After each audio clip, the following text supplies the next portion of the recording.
Je n'oublierai jamais le bruit du papier cadeau qui se déchire. C'était le seul son que l'on pouvait entendre. Pas de musique, pas de rire. Seulement ce froissement discret, quand ma fille, Léa, déballait soigneusement son cadeau, ses petits doigts tirant sur les coins comme si c'était l'objet le plus précieux du monde.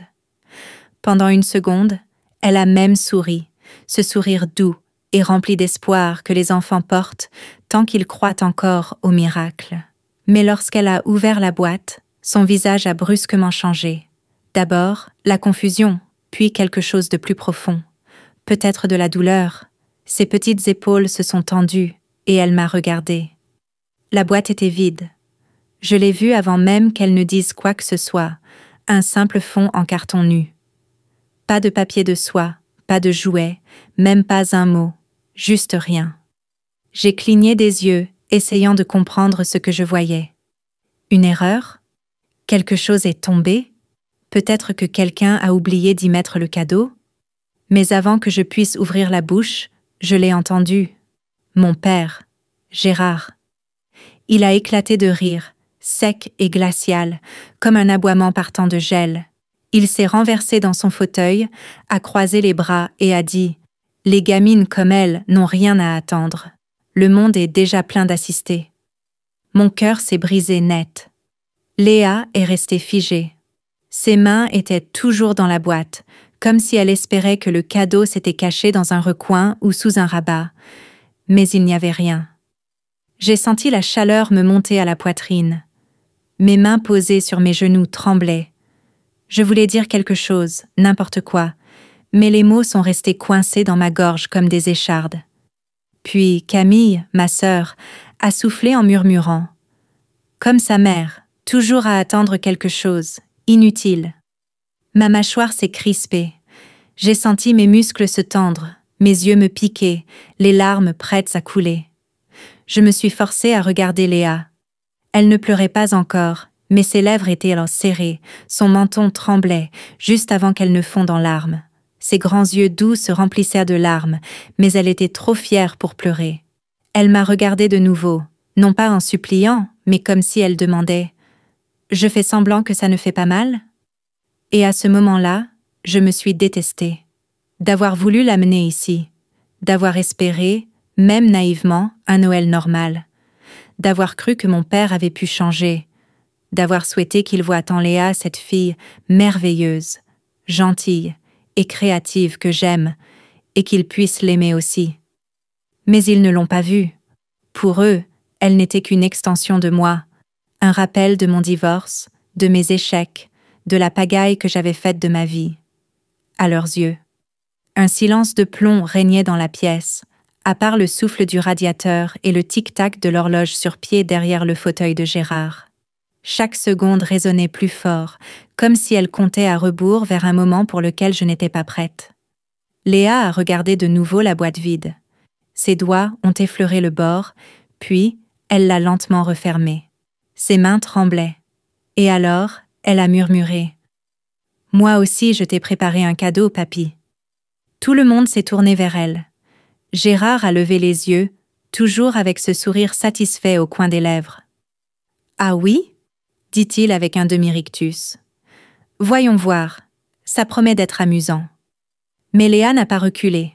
Elle a fouillé dans la poche de son manteau et a sorti une petite feuille de papier, soigneusement pliée, avec tant de soin que ça m'a serré le cœur. Elle a avancé d'un pas et l'a tendue à deux mains. Et là, j'ai compris, ce moment n'était pas fini. Quelque chose arrivait. Quelque chose pour quoi aucun d'entre nous n'était préparé. Je n'étais pas retournée chez moi pour Noël depuis plus de 2 ans, ni après le divorce, ni après la honte, ni après que tout ce que j'avais tenté de sauver se soit finalement effondré. Léa, elle voulait les voir. 3 semaines avant les fêtes, elle m'a demandé « Maman, est-ce que j'ai un papy ?» C'est comme ça qu'elle demandait pourquoi on était toujours seuls à Noël, pourquoi on n'avait pas de pyjamas assortis, ni de grands sapins, ni de cousins avec qui courir partout. J'ai dit « oui », et quand elle m'a demandé si on pouvait aller le voir cette année, j'ai encore dit « oui », malgré le bon sens. Je ne sais pas ce que j'espérais.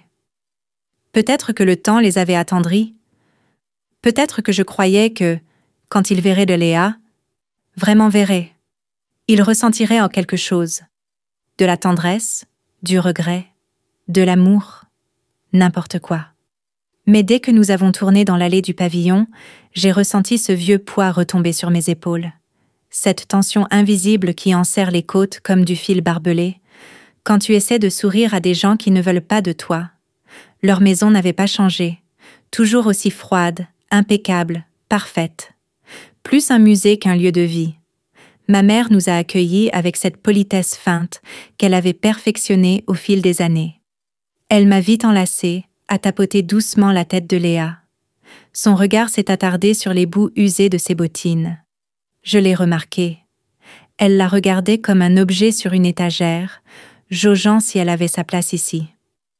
Camille n'a même pas levé les yeux de son téléphone en entrant. Elle a lâché un « salut » paresseux à Léa, puis est retournée à faire défiler son fil d'actualité. J'avais déjà l'estomac noué. Et là, il était, Gérard, mon père. Assis dans son fauteuil habituel, près de la cheminée, un verre de cognac dans une main, la télécommande dans l'autre. Il ne s'est même pas levé. Il a simplement hoché la tête et marmonné « Je croyais pas que vous viendriez pour de bon ». C'était sa façon de dire « bonjour ». Léa lui a timidement fait signe de la main. Ses moufles dépassèrent des manches. « Bonjour, papy », a-t-elle dit doucement, comme si elle prononçait ce mot à voix haute pour la première fois. Il a grogné. Je ne sais pas pourquoi j'espérais encore quelque chose de plus. Peut-être parce que Léa s'était donné tant de mal. Elle avait fait de petits dessins pour tout le monde, soigneusement coloriés, pliés, mis dans des enveloppes avec les prénoms inscrits dessus. Elle m'avait même demandé comment bien écrire à ma tante Camille, parce qu'elle voulait que tout soit parfait. Elle y avait travaillé chaque soir pendant une semaine entière. Je voulais que ce Noël soit spécial pour elle, qu'elle ait l'impression d'avoir une famille, même loin de l'idéal. J'avais gratté tout ce que je pouvais en pourboire et petits boulots pour lui offrir une jolie tenue, un petit cadeau et de quoi faire le plein pour le trajet. Ce matin-là, alors que je lui nouais son écharpe, elle a levé les yeux vers moi et m'a demandé « Tu crois qu'ils vont aimer mes dessins ?» Et j'ai répondu « Ma chérie, ils vont les adorer. » Mais au fond de moi, je savais déjà la vérité. Je l'emmenais dans une maison où la gentillesse est une monnaie rare, où les sourires sont rationnés et l'amour toujours conditionnel. Je me suis pourtant accrochée. Je me suis convaincue que je faisais ça pour Léa, pas pour moi. Que je pourrais tenir bon, rester polie, faire semblant, le temps d'un jour, que tout allait bien. Mais quand j'ai vu son petit cœur se briser silencieusement à cause d'une cruauté aussi simple qu'une boîte vide, j'ai compris. Il n'avait pas changé. Et peut-être ne changerait jamais. Léa distribuait ses petites enveloppes comme si c'était des trésors précieux. Elle se déplaçait dans la pièce avec une délicatesse extrême, comme si le moindre geste risquait de déranger quelque chose. Chaque enveloppe portait un prénom, écrit de sa main, avec ses lettres encore maladroites. Elle en a d'abord tendu une à ma mère, puis à Camille, puis même à mon frère, Marc, qui n'avait presque pas prononcé un mot depuis notre arrivée. Quand elle s'est approchée de Gérard, elle s'est figée une seconde, juste assez longtemps pour que je retienne mon souffle. Puis elle a souri, levé l'enveloppe et dit « Joyeux Noël, papy !»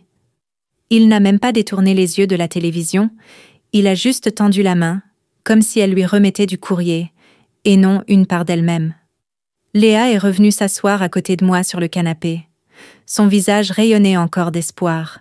Elle ne sentait pas encore le froid glacial qui s'était abattu sur la pièce. Et c'est alors que Gérard a sorti un gros paquet de sous le sapin. Il était enveloppé d'un papier argenté, orné d'un ruban rouge, tellement soigné que ça en devenait suspect. Il l'a tendu à Léa avec un grognement. Ses yeux se sont écarquillés. « C'est pour moi ?» Il a haussé les épaules. « C'est ton prénom dessus, non ?» Elle m'a d'abord regardé comme pour demander la permission. J'ai hoché la tête, même si mon ventre s'était noué. Elle s'est assise par terre, posant le paquet sur ses genoux. Ses petites mains ont doucement caressé l'emballage, comme si elle touchait une relique sacrée. Je l'observais savourer chaque seconde, décoller le scotch avec soin, déplier le papier. Elle voulait s'en souvenir. Puis, elle a retiré le couvercle. Elle a plongé les yeux à l'intérieur. Et j'ai vu ce moment. Cet instant précis où elle a compris que la boîte était vide. Son visage n'a pas affiché la douleur tout de suite. D'abord, la confusion. Ses sourcils se sont froncés. Elle a fouillé à l'intérieur, comme si quelque chose avait pu rester collé au fond. Elle m'a regardée, incertaine. Il n'y avait rien. Rien. Gérard a éclaté de rire, fort, presque ravi. « Quoi? Tu t'attendais à un vrai cadeau ?» ricana-t-il en se renversant dans son fauteuil. « Le monde ne t'offre rien juste parce que t'es née, ma petite. » Léa a cligné des yeux. Ses mains sont restées immobiles. Je ne pouvais pas bouger. Et puis, comme toujours quand elle pouvait blesser, Camille a lancé depuis son coin du canapé. « Qu'est-ce que tu croyais? Comme sa mère. Toujours à espérer que quelqu'un lui donne quelque chose. Rien d'étonnant. » J'ai ressenti ça comme un coup en pleine poitrine. « Camille, ça suffit, » ai-je dit sèchement. Elle a haussé un sourcil, moqueuse. « Quoi? J'ai tort peut-être ?» Léa ne disait rien. La boîte était toujours sur ses genoux, grande ouverte, vide, exposée au regard de tous. La pièce semblait s'être retournée contre elle, et je voyais qu'elle s'en rendait compte. Je les haïssais, pour lui avoir fait sentir qu'elle n'était rien, pour lui avoir implanté le doute sur sa propre valeur, pour avoir ri, comme si tout cela n'était qu'une blague. J'ai tendu la main vers elle, mais elle n'a pas bougé. Elle fixait la boîte, comme si, en attendant encore un peu, elle finirait peut-être par se remplir. À l'intérieur, je criais « Dis quelque chose, lève-toi, protège-la », mais je ne voulais pas faire de scène. Pas devant elle. Dans ces familles-là, on apprend à se figer quand ça fait mal. On apprend à sourire les dents serrées. Je l'ai fait si longtemps que c'en était devenu une habitude. Mais ce n'est pas une habitude. Ce n'est pas normal. Léa n'avait que 7 ans. Elle ne savait pas encore porter de masque. Elle ne savait pas encore avaler ce genre de douleur. Et puis, elle a levé les yeux vers Gérard. Sa voix était douce, à peine un souffle, mais dans le silence de la pièce, elle résonnait comme une cloche. « Ce n'est rien. Moi aussi, je t'ai fait un cadeau, papy. » Et à cet instant, tout a changé. Personne n'a parlé. Personne n'a ri. Elle a glissé la main dans la poche de son manteau. Et j'ai compris, il allait se passer quelque chose qu'aucun d'entre nous n'oublierait jamais. Je la regardais, retenant mon souffle, tandis que Léa fouillait lentement dans sa poche. Il faisait si silencieux que j'entendais la vieille latte du parquet grincer sous le sapin à chaque mouvement. Mon propre souffle me paraissait trop bruyant. Elle a sorti une feuille de papier pliée. Elle paraissait minuscule dans ses mains, presque fragile, comme quelque chose qu'on pourrait froisser et jeter. Mais elle la tenait avec un soin infini, comme quelque chose d'important, quelque chose qui compte. J'ai murmuré « Léa, peut-être pas maintenant ?» Elle s'est tournée vers moi, et dans ses yeux, il y avait quelque chose de nouveau. Pas de la tristesse, pas de la rancune, mais du calme, de l'assurance. Elle a hoché doucement la tête, comme pour dire « Il faut que je le fasse ». Puis, elle s'est tournée vers Gérard. « Je l'ai fait pour toi », dit-elle. Gérard ne s'est même pas penché. Il lui a lancé un regard distrait, le même qu'il offrait à ceux qui attendaient quelque chose de lui. « Ah ouais? T'as dessiné un bonhomme de neige ?» grogna-t-il en sirotant son cognac. Sa voix suintait de ce mépris familier, celui dont il se servait pour humilier, sans jamais hausser le ton. Mais Léa n'a pas bronché. Elle s'est avancée et lui a tendu le dessin à 2 mains. Et c'est là que j'ai remarqué. Ses doigts tremblaient. Je connaissais cette sensation. Quand ton corps te trahit, quand ton cœur bat à tout rompre, et que tu essaies d'être courageuse, même si tout en toi crie « Fuis ». Il a pris la feuille comme si elle ne valait rien, l'a dépliée d'une main, sans lâcher son verre de l'autre, et s'est figé. Je n'ai pas vu ce qu'il y avait sur le papier, mais j'ai vu son visage. Il ne s'est pas crispé de colère ou de confusion, comme je l'aurais cru. Ses sourcils se sont rejoints. Il a cligné des yeux, encore. Sa mâchoire s'est entr'ouverte, comme s'il avait oublié ce qu'il faisait. Toute la pièce s'est penchée vers lui, comme suspendue à ce moment. « Qu'est-ce qu'il y a dessus ?» demanda Camille avec impatience. Il ne répondit pas. Il regardait simplement. Léa se tenait devant lui, les mains jointes, l'observant en silence, ne sachant pas ce qui allait suivre. Je me suis levée, j'ai avancé lentement et me suis mise à côté d'elle. J'ai posé délicatement ma main sur son dos. Elle ne m'a pas regardée, elle ne quittait pas Gérard des yeux, et lui paraissait plus vieux que jamais. Pas en colère, pas hautain, juste, figé. Il a replié le papier avec soin, presque avec respect. L'a posé sur la petite table à côté du fauteuil. Puis, il s'est levé. Personne ne savait quoi dire. Personne n'a bougé. Il est sorti de la pièce sans un mot. On n'entendait que ses pas dans le couloir. Il n'a pas claqué de porte, n'a rien crié. Il est juste parti. J'ai regardé Léa. Sa voix était à peine audible. J'ai fait quelque chose de mal? Je me suis agenouillée devant elle, je l'ai prise dans mes bras et j'ai murmuré « Non, ma chérie, tu as fait quelque chose de très courageux. » Camille a marmonné quelque chose dans sa barbe, mais cette fois, je m'en fichais, parce que je savais, quoi que Léa ait dessiné, quoi qu'elle ait écrit, ça l'avait touchée. Vraiment, plus profondément que quiconque ne l'avait jamais fait. Elle n'a pas répondu par la colère, elle n'a pas crié, elle n'a pas pleuré, elle ne s'est pas enfuie. Elle lui a offert quelque chose, un cadeau qui lui a rappelé qu'il était encore humain, même s'il avait oublié comment. Et peut-être que c'est justement ça qui l'a le plus effrayé. Je n'ai plus revu mon père ce jour-là.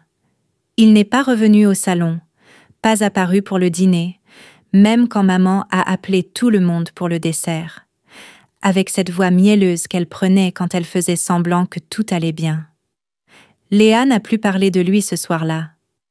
Elle jouait tranquillement avec un ruban d'un autre cadeau et m'aidait à plier le papier d'emballage, comme si c'était une soirée tout à fait ordinaire.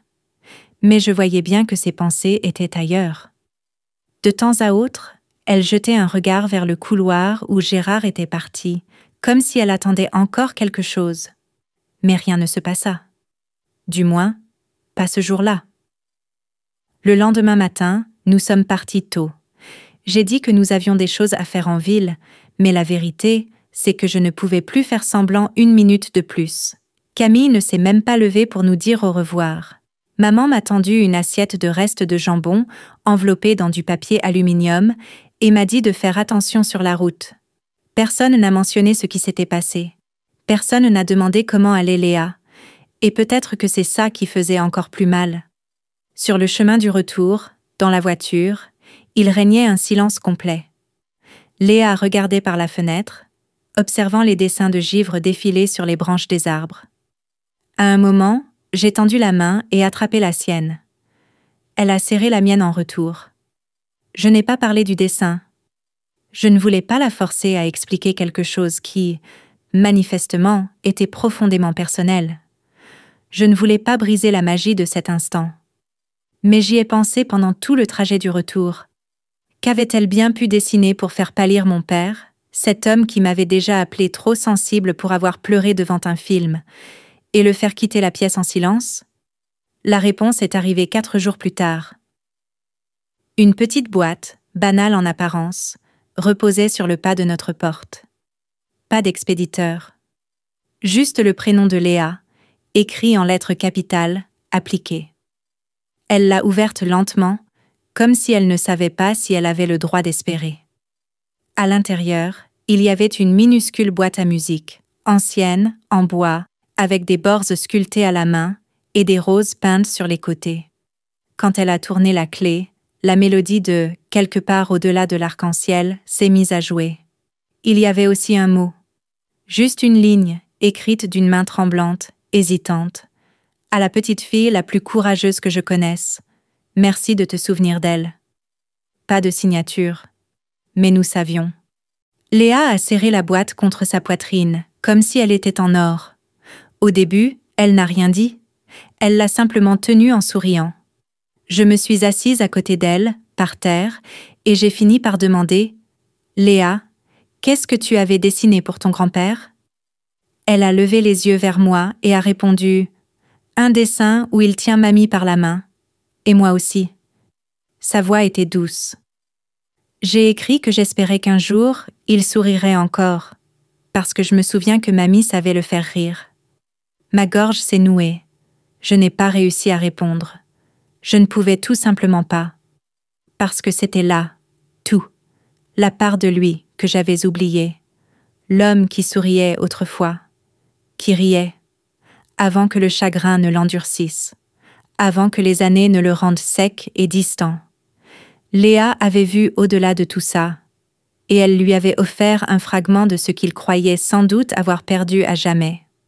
Pas de la pitié, pas de la culpabilité, mais de l'espoir. Elle n'a pas essayé de le changer. Elle lui a simplement rappelé qu'il avait été quelqu'un qui méritait d'être rappelé. Et lui, en retour, lui a donné quelque chose aussi. Peut-être pas de l'amour, peut-être pas un pardon, mais un commencement. Et parfois, c'est suffisant. Aujourd'hui, la boîte à musique trône sur la table de chevet de Léa. Chaque soir avant de dormir, elle l'actionne. Pas toujours pour écouter. Parfois, juste pour la tenir. Sentir son poids dans ses mains. Savoir qu'elle est là.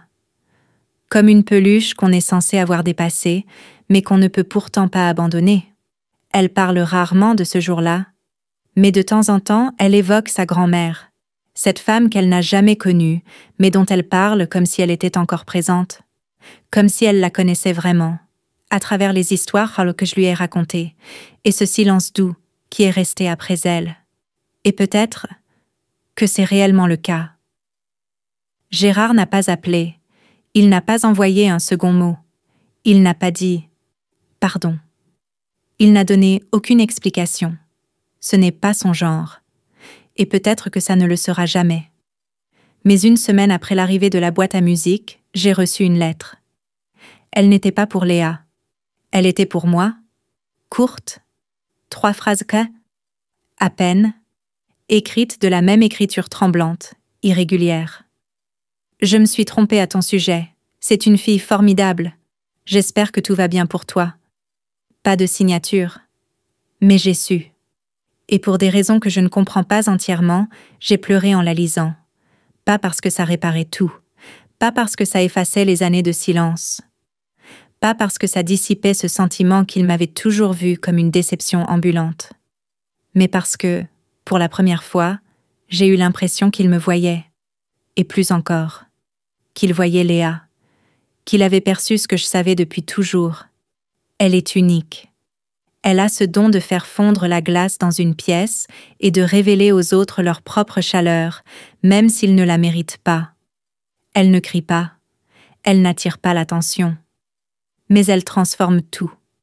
Elle l'a transformé, lui. Pas entièrement, mais assez. Assez pour que cet homme, reclus du monde, entr'ouvre la porte.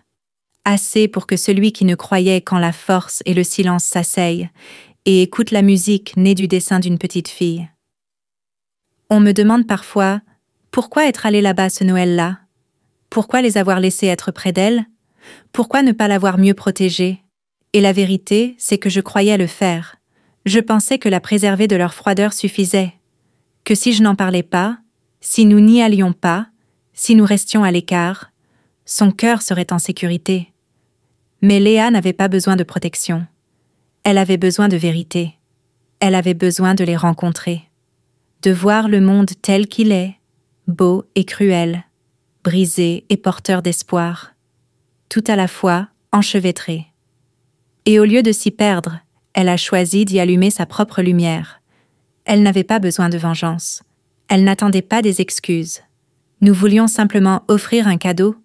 Et ce cadeau, si simple, a fait ce que je n'avais pas réussi à faire en 30 ans. Il a entrouvert une porte.